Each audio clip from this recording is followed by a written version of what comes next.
三峽之旅第4日嘅清晨，早早起床上到嚟甲板。今日天氣晴朗，萬里無雲啊，不過呢都幾大霧下。世紀榮耀號喺壯闊嘅江面上面緩緩前進。今日早上就有個好特別嘅安排 ，Cruise Director 陳經理要帶我哋去參觀 Chloe 一直都好好奇嘅船長駕駛室啦。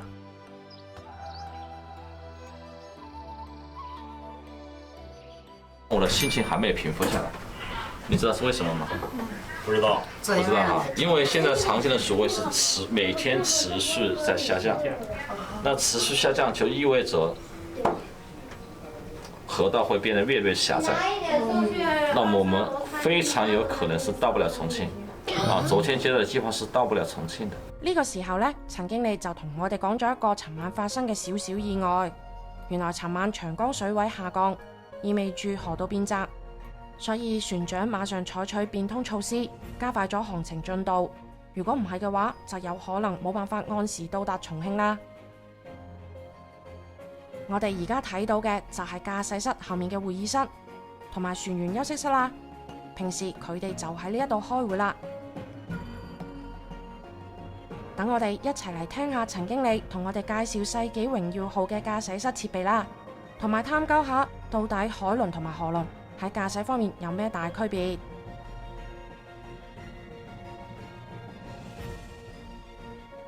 讓我思念什麼？待會兒聽師傅講，一會兒師傅會給你講，真是。上次有個客人說，我出點錢可以摸下駕駛台嗎？他說，我說怎麼回事啊？他說我出100塊錢。我說這不是錢的問題，他說出1000塊，這也不行。我出1萬塊，我說可以考慮一下。開玩笑，開玩笑，這個安全第一哈，不可以這樣隨便操作的哈。這個我們稱之為聲納測深儀。主要是這個船底到河床的垂直實際深度，我們船的治水深度2.9米，所以這個數字呢，再加上2.9米，就是目前常見的江面到河床的垂直實際深度，大約是在46米左右。那這兩個數字是不一樣的，你看到沒有？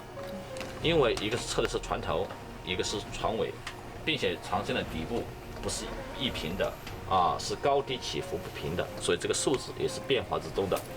那麼在長江上面，我們最深的地方有超過200多米，最淺的地方可能只有5到10米的深度。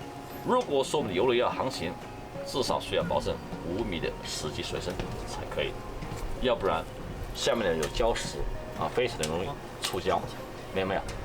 所以呢，我們這次能夠到達重慶，基本上是接近了這種臨界值所以呢要考驗我們的駕駛的技術各方面所以呢。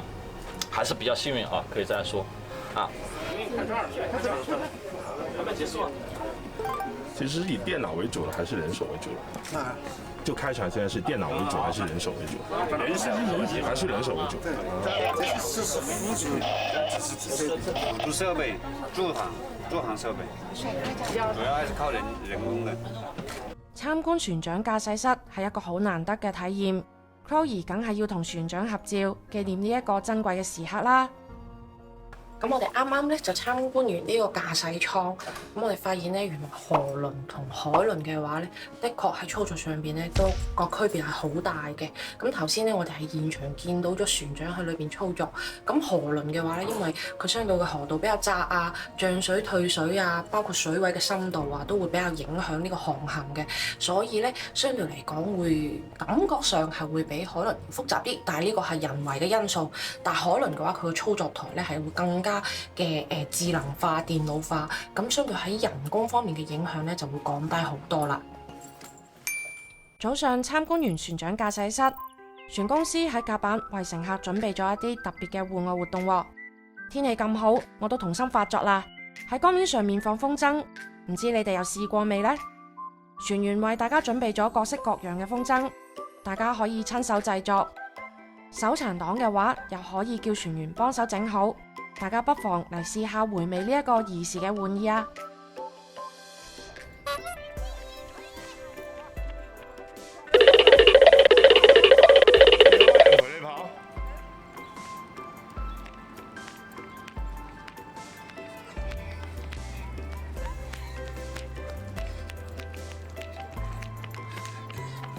咁今日朝早咧，郵輪咧係有安排一個放風箏嘅時間嘅。咁啊，由於我嘅童心突然間發作咗，所以咧我就走咗上甲板度體驗咗一次放風箏。大家睇下我呢隻專屬嘅風箏，係咪感受到我頭先有幾咁開心咧？但係咧，大家要注意一樣嘢，就係今日咧郵輪係開始駛入有城市嘅地方啦，所以我哋今日喺甲板嘅時候咧係會有望到有電纜跨過嘅。咁呢個如果係想體驗嘅小朋友咧，體驗嘅小朋友仔咧，咁樣就要注意安全啦。咁同埋由於今日甲板上面嘅風咧係比較細嘅，所以我哋成個過程咧就係由放風箏變成咗多人嘅1000米賽跑嘅過程啦。同埋大家咧要注意防暑啦，喺甲板上邊就係咁啦。做完咁劇烈嘅運動，做翻個按摩椅 massage 啦，舒服啊！話咁快，我哋就靠岸啦。今日個太陽真係同心情一樣，好燦爛啊！今日嚟到 Chloe 最期待嘅景點之一豐都鬼城。上岸之後，我哋搭一段 shuttle bus， 正式開始今日下午嘅行程啦。所以今天下午的這3個小時的行程，就由我帶領你們去參觀遊覽。然後今天我們要去的目的地在右手邊的那個山頂上。我們有2種方式上山，第一種步行上山，台階單程400來個。如果您不想走路的，景區有索道。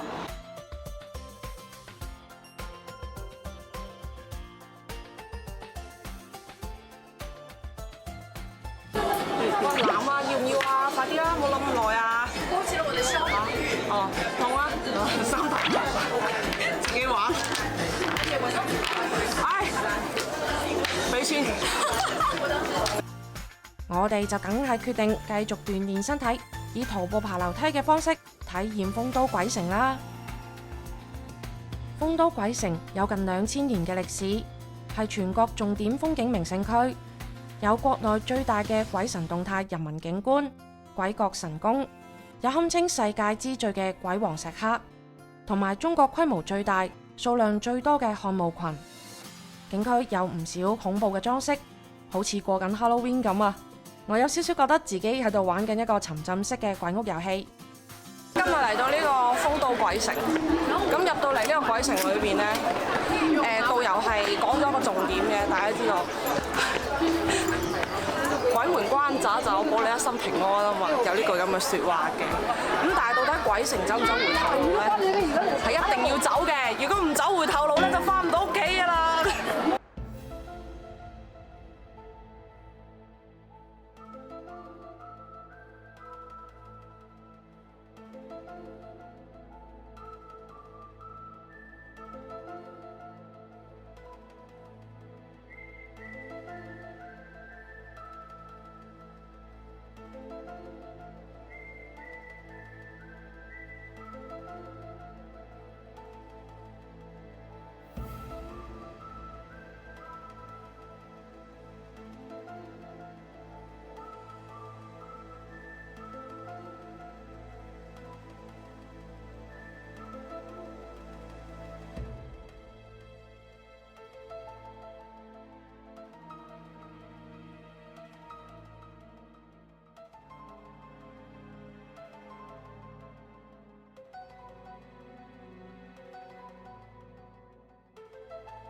哼哈池裏面嘅哼哈二將，睇過《封神榜》嘅話，就一定識得佢哋啦。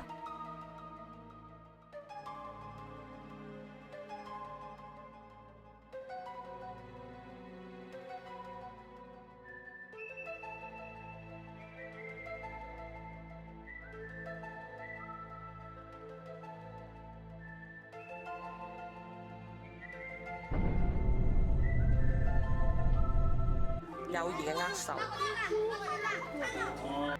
藥王殿供奉嘅就係藥王孫思邈，老百姓感恩孫思邈嘅醫德，道佛兩教亦都好尊敬佢，所以就建立咗藥王殿嚟祭祀佢啦。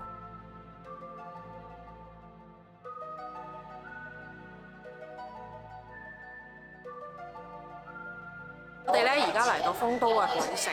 咁頭先咧，我哋嘅導遊咧就有同我哋講嘅，咁好多人嚟到呢度啦，就慕名而嚟向呢個炎黃謝陽壽嘅。咁但係謝陽壽並唔係咁簡單嘅喎，一定要過3關。而第一關咧就係要過奈何橋啦。咁而過奈何橋嘅話，佢有個典故嘅，就係如果夫妻呢一世係相處得非常好、非常恩愛嘅話咧，喺過奈何橋嘅時候就必須要手牽手，係啊，十指緊扣，四目相對，咁樣過去，咁下一輩子咧就仲可以做夫妻嘅。咁但係咧，如果咧你係想換過個另一半嘅話咧，你就偷偷地數過去好啦。鬼城裡面又點少得中國鬼神傳說中嘅奈何橋呢？奈何係梵文音譯，意為地獄咁解。奈何橋下面係血河池，傳說奈何橋係連結陰陽兩個世界嘅橋梁。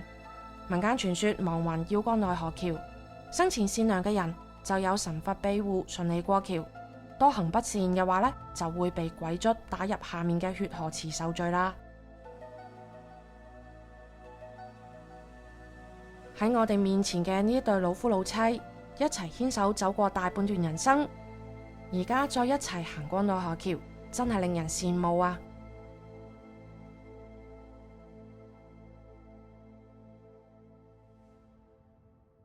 喺呢幾條裙啊嗱，小信號啊，傳說中咧步數越高咧就越好嘅。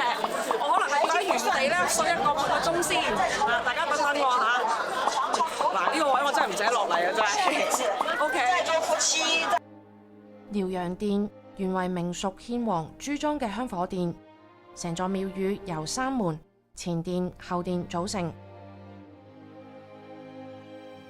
前殿係高3米嘅釋迦牟尼佛坐像，後殿係三世佛。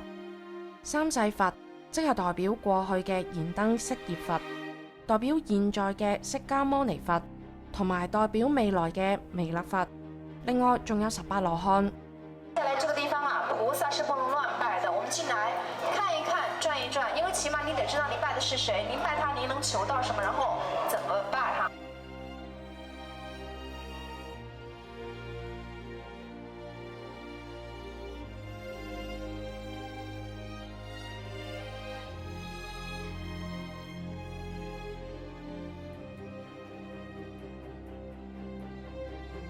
人生本就應該勿以善小而不為，勿以惡小而為之。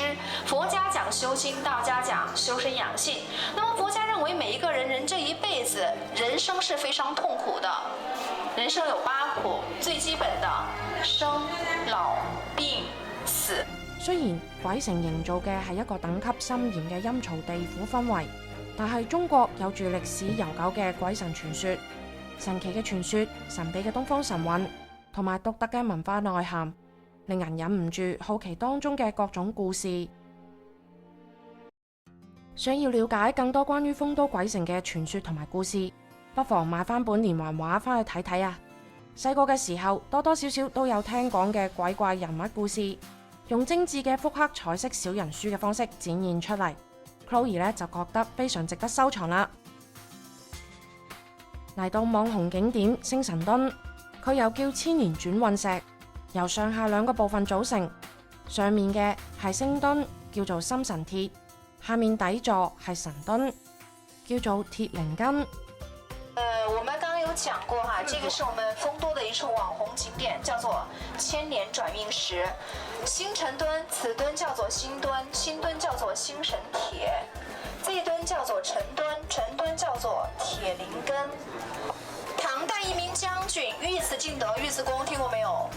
當年在修尉遲敬德沒聽過呀？他有2個老婆，黑白雙煞。哎，在修廟的時候，為了鍛鍊士兵的腕力留下來的，但是它的歷史有1000多年了。由於年代的變遷，所以人們稱它為弒夫石，也叫做千年轉運石。據說團裡有誰親眼看到2個鐵墩重合的人，咱們團裡必有人走千年的官運、財運、好運和福運。如果你能親自把它放上去，你絕對是個好老公，你絕對是個好男人。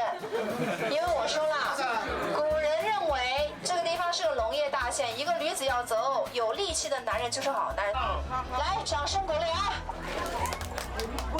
好，來看一看啊，來。来，这是最精彩的部分哈，看到没有？转运时光有力量不行，力量技巧结合，转起来，利用它的惯性哈，官运、财运、福运、好运转起来，然后找到一个点，通过它的腰力、腿力、四两拨气，这个爆发力，掌声呐喊声！最后使2个铁墩重合到一个点，保持平衡不掉下来。看到没有？2墩重合，此为1000年轉運時。我就冇咁好力啦，我摸下當沾咗好運氣啦。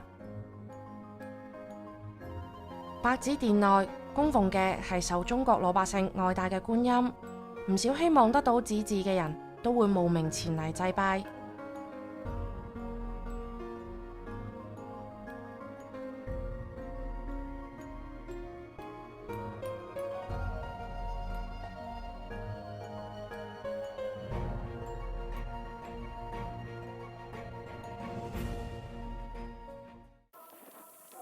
繼續向前行，已經見到唔少鬼神嘅石像啦。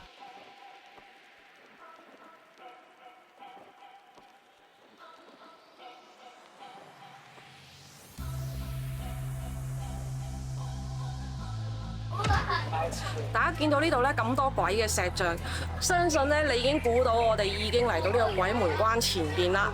咁據傳咧，闖一闖鬼門關，保你一生都平安嘅。咁但係鬼門關咧，我哋係唔方便去拍攝嘅。咁所以嘅話咧，就有興趣嘅朋友仔最好自己嚟闖一闖啦。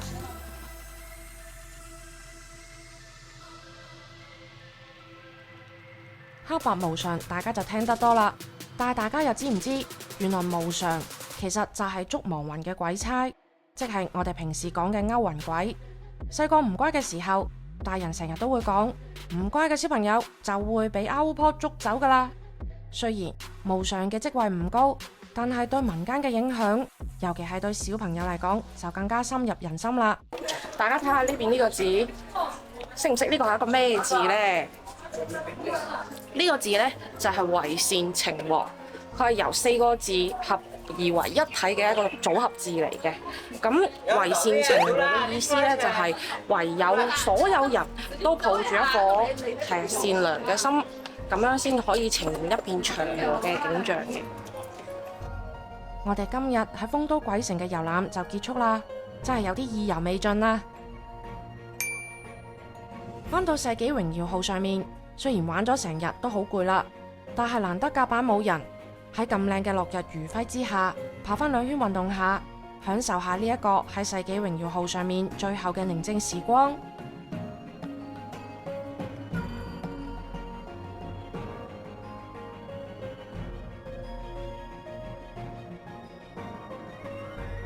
今日咧係我哋喺船上邊嘅 last night 啦，咁今晚嘅 dinner 咧就非常之豐富，有呢個三文魚啦，優質高蛋白嘅各種種類 ，OK， 扇貝，咁呢一個咧係屬於喺鐵板嗰邊嘅區域嘅羊架，係非常之正嘅呢一個，而且服務好到位，因為羊架佢一個煎嘅時間比較長，可能要五分鐘再多啲啦，咁所以呢邊嘅船員咧係要我哋即係翻自己個位度坐，然後佢再直接攞過嚟整好咗之後，咁同埋咧今晚係非常之有特色嘅，所有個菜名咧都係以3個嘅一啲典故嚟命名嘅，例如十面埋伏啊、五穀豐登啊等等呢啲，所以體驗感係非常之好嘅。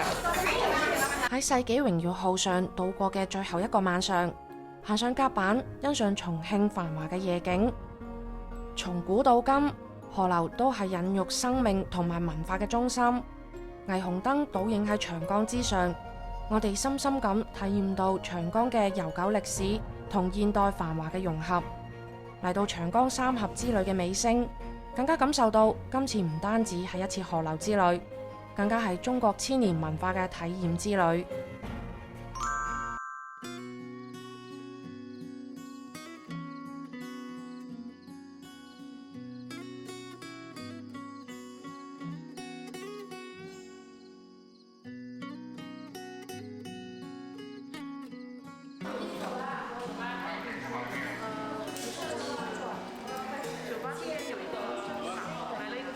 咁我哋而家咧就已經靠岸咗喺呢個重慶嘅朝天門啦。咁臨離船之前嘅話咧，我哋係準備咗一個 tips 嘅小信封嘅，因為咧呢邊嘅河輪同歐洲嘅遊輪係有好大嘅區別。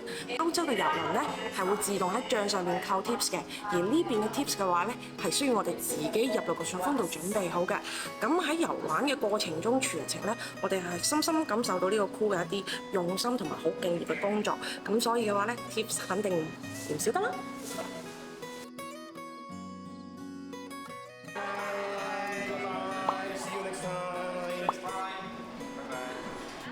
終於到咗離船嘅一刻，世紀榮耀號停靠喺我哋今次嘅目的地重慶朝天門碼頭。Chloe 真係好唔捨得啊！喺船員嘅歡送之下，我哋今次嘅長江河輪之旅就正式結束啦。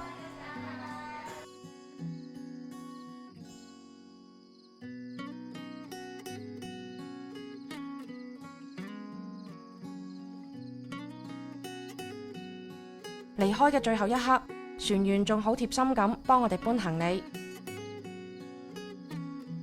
想過要接力，你知道嗎？傷心，很傷心。他是到這裡，然後硬塞給他來接力走。